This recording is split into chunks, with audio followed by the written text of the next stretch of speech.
These are some of the small radios in the living room. This is an Emerson BA-199. Seem to be shaking a bit.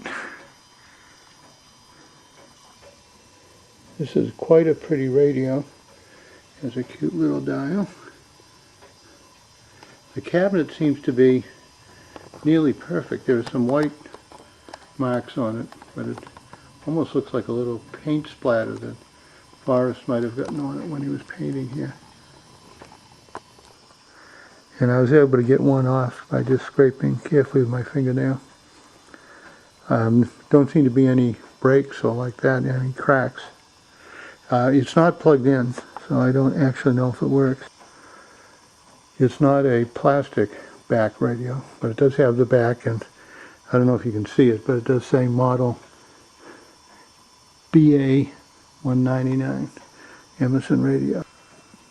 And this is the bottom of the same radio. This is a silver tone. I believe it's a 3141 from 1942. It does have a crack on the bottom of the case, and the top of the case isn't perfect. I don't know if polishing would help it at all. It is a cute little radio. Again, it's not plugged in, and I don't think it says anything about whether it runs in Tiny's notes. According to the documentation, it was serviced in 2006 by Tom's Radio before Tiny bought it.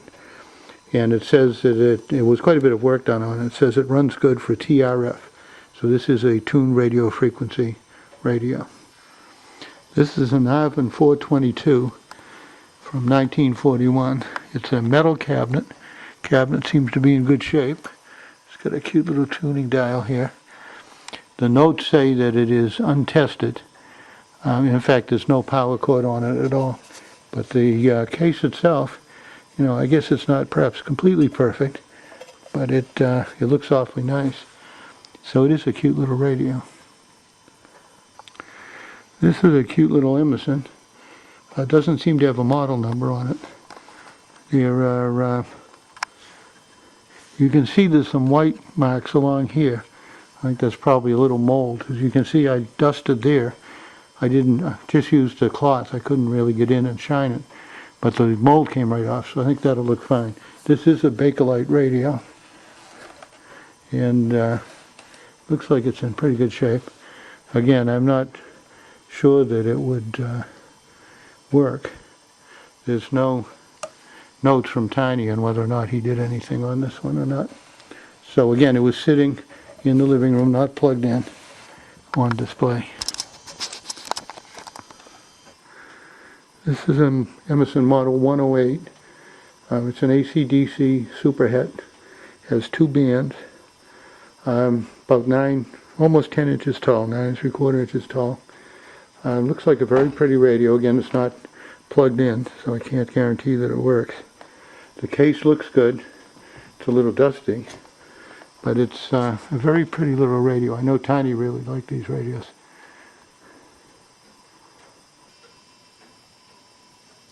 This is a 1933 Stewart Warner R1235A, I think it was.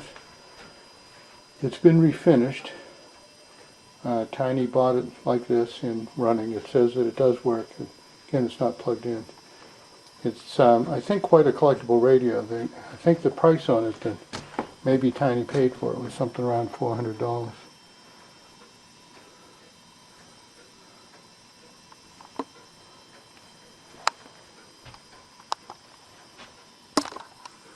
This radio is sitting on the piano, and I can't really get at it very well. It's not what Norm was looking for, but I just thought I'd kind of document it as I'm going by. I think I've covered all the radios in the living room now, at least all the small radios. I'm in the sunroom now. This is another little Emerson, Bakelite, or plastic. The case looks really good. It's a very pretty little radio. Kind of stylish. I can't find any model number on it, and there doesn't seem to be any documentation from Tiny. So I'm not Not sure about that. But it does look nice. This radio was right in the doorway between the sunroom and the living room. It's an airline. It says on the tag 1941. I guess it's a model 511. It's a ivory colored plastic, and I think it's in pretty good shape. There's at least one scratch you can see right there. It says that it's untested, and this one has a metal back. Ooh, I just found another radio in here. There are radios hidden everywhere. I love a place like this. Wish Tiny was here. This Emerson, I'm sorry, this is an RCA Victor. It looks like it's two-band, and it's tucked in the bookcase right in the corner of the sunroom. It is not plugged in. I can't really get it out because there are books all around it. It's a, you know, a relatively good-sized radio. It's probably about 10 inches high and 12 inches wide. So I don't think it's in the area that Norm was interested in. But again, I thought it would be good to document it. We're in the TV room now. This is kind of a cute old radio. It is, I guess, AC. It's got the plug tucked into the back. The style of the cabinet makes me think of Emerson, but I can't actually see a name anywhere. And there's a place in the back where the model number would be, and that's missing. Barbara may know what this is. So this one is definitely, I would say, definitely not a running railroad, a running radio. The cord looks pretty old, and it looks like quite an old radio. It's pretty small for its age, I would think. Kind of cute. This is another Emerson. It has doors that open and close. Kind of an interesting thing. It's all wood.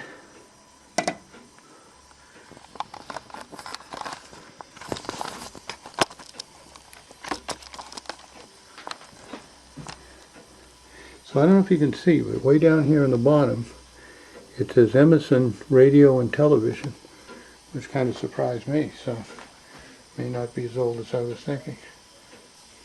This is sitting on the television in the TV room. Here's the back of that Emerson. I don't know if you can see the title there, but I think it just says Emerson Radio and Phonograph Company. I don't know where the TV in the front came from. And the inside looks nice. Looks nice and clean. I cannot find a model number though. This is in the kitchen area, you know, the breakfast nook. And it's another Emerson. I don't see a model number or a 4600 year on it or anything. All right, perfect. It is not plugged in, but the tag says that it works well. Okay, see you. But the speaker cone is stiff No, that's in the suspension, so there's no bass. Remember I showed you the black spot on the carpet where There's something that says BC301. Maybe that's the I was going to call the carpet company.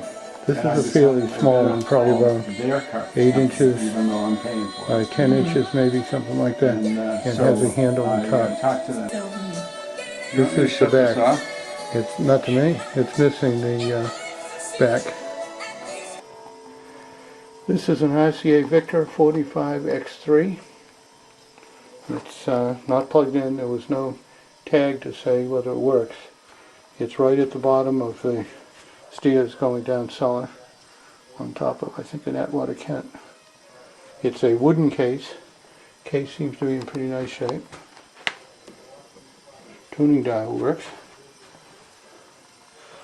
So that's that one. This one is, oops, where is it? There it is. This one, I believe, is a very collectible Zenith, from what Tiny has told me. It's very Art Deco. And he had a modern reproduction of this one, which he gave to me and I have in my room and listen to all the time. But this is the original. I'm going to see if I can find a model number. It's a model 6D312. And the power cord has been cut off, so I have a feeling it has not been serviced. But I think this one may be worth fixing even. We're still in the large room down cellar. This is a Crosley. Looks like it has buttons on the top. And it's a plastic radio. And again, I don't have a model number. Let me see if I can find one. I couldn't find a model number. The case looks like it's in really good shape. And it does have a back. It's a typical cardboard back. This is an airline model 93BR from 1949. Untested and the cord broken. I think the burner's price is $80 to $105. This is a plastic case, and the case seems to be in good shape. This is a little Philco Transitron. I think it says Transiton in the front, Transitone, and I think in the back it said Philco. And it looks like this is one that was just recently purchased. It says Keep. Tiny had checked it. Looks like they've had it since early 2009. And he checked it and it is not working. It says Philco Transitone TH4, I believe. Looks like they paid $63 for it. Cute little radio. Case is again plastic. Seems to be in nice shape. And you can see the size of it. It's quite a small one. This is a GE radio phonograph right at the foot of the stairs in the TV room. I'm not sure what the model number is, but it's really kind of slick. There are some scratches on the cabinet, at least on top, and the top opens up and you can see that it plays records, 78s. So I don't know if it actually works, but it is an extremely cute little device. This one up here is a Zenith. I'm trying to get my camera right here. This is a wooden case, nice dial. I guess I'm going to have to see if I can find a model number on this one. Looks like it's chassis 5529. If I can turn the camera sideways here. If you look at the chassis inside, it really looks like one of the big chassis, one of the consoles. But it's really in a pretty small package.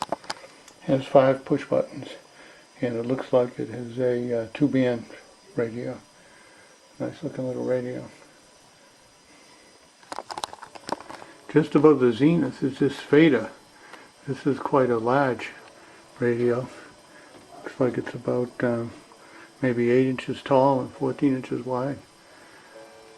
This is 2-band, shortwave and broadcast.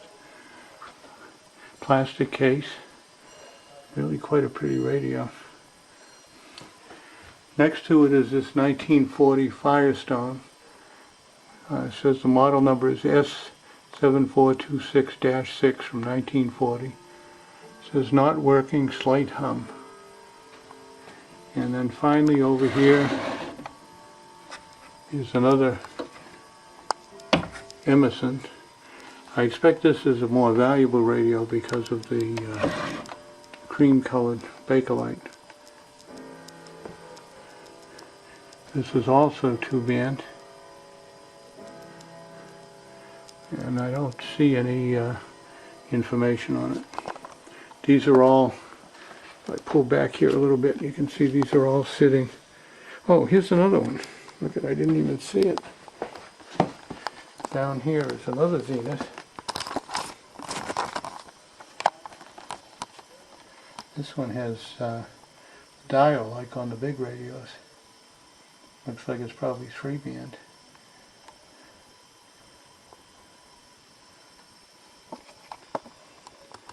This is an S7 529 from 1941.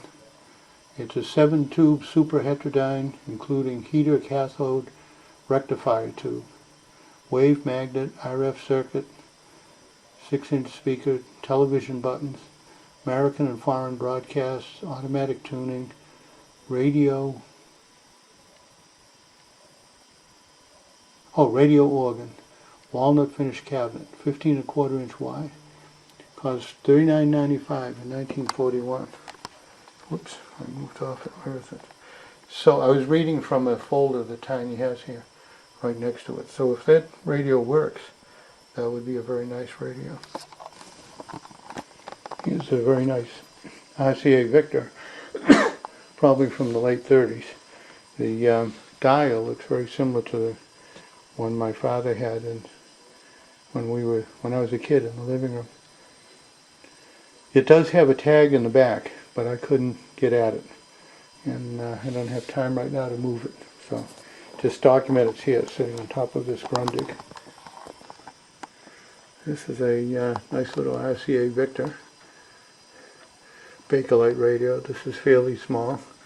Looks like it's about, I don't know, 7 or 8 inches wide, probably 5 inches tall.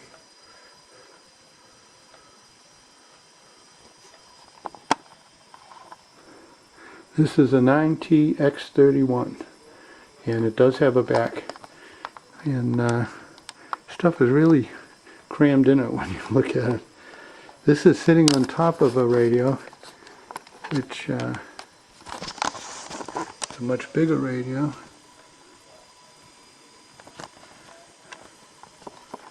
So this is a Howard Tombstone. These are sitting on top of the TV in the down cellar TV room. Here's a little Zenith portable. It's a 6510, and the case looks in nice shape. It's Bakelite, of course, and it does have the back on it. It's a cardboard back. Tuning turns okay. And up here we have a little radiola. This is the same size as the RC Victor we just went by. I think this is a little bit more interesting because it's a radiola.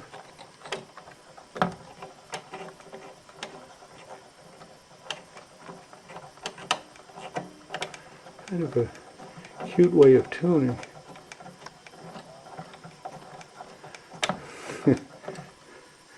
It almost looks like that's a homemade line drawn on there. There maybe something went wrong in there. I'm not sure. Case looks good. It's a Radio 500 from 1941.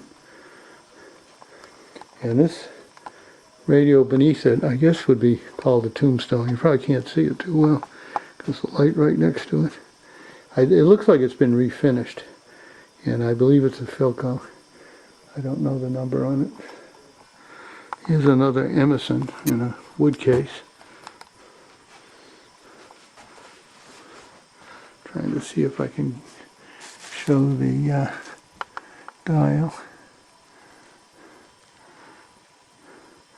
It's not too big a radio. It's probably a foot or 13 inches long and 11 inches high. Sitting on top of a big dial Zenith.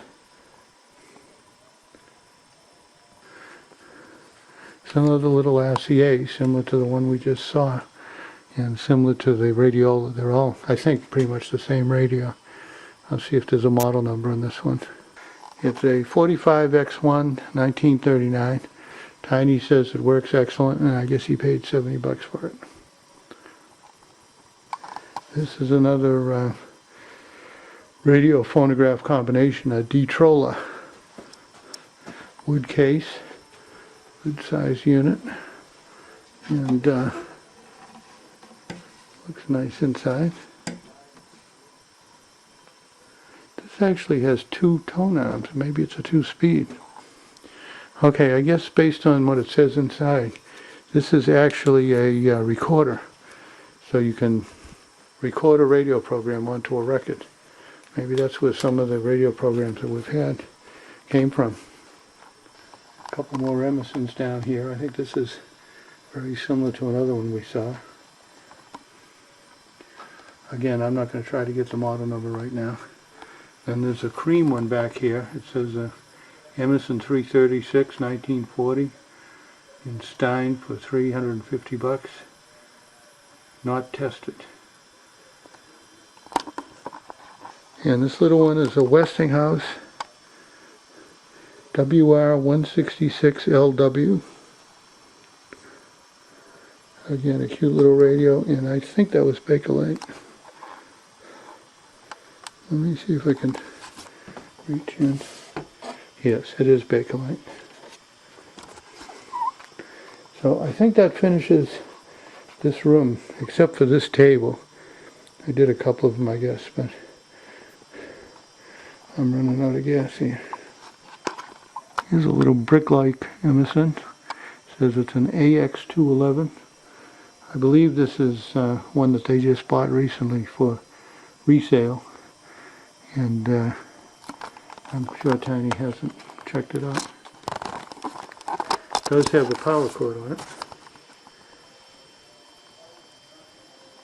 Kind of a cute radio. This is a Philco Transit Zone TH5.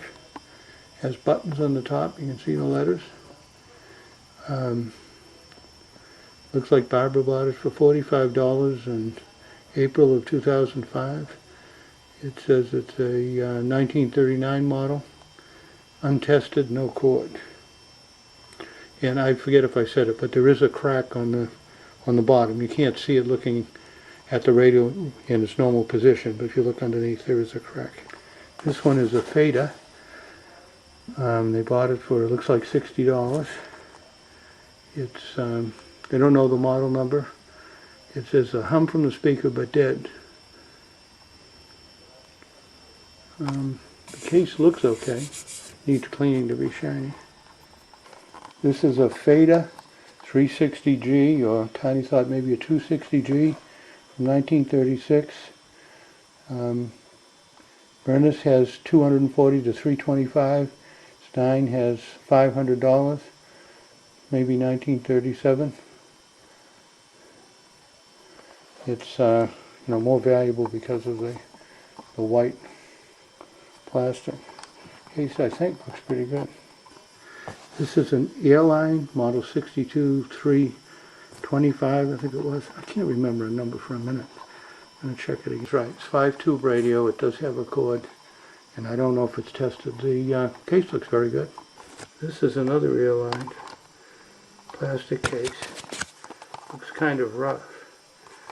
No power cord on it. It says it's an airline 14BR-521A 1941. Not tested, and valued at Punis 60 to 80. And I think Tiny paid $20 for it. It does need some cleaning up. It's whether it'll clean up, I don't know, but it does need some. This one is a Silvertone E3351, not tested. Looks like he's got a little brochure here for it. And I don't believe there was any damage to the case. So that's it for this room. I finished.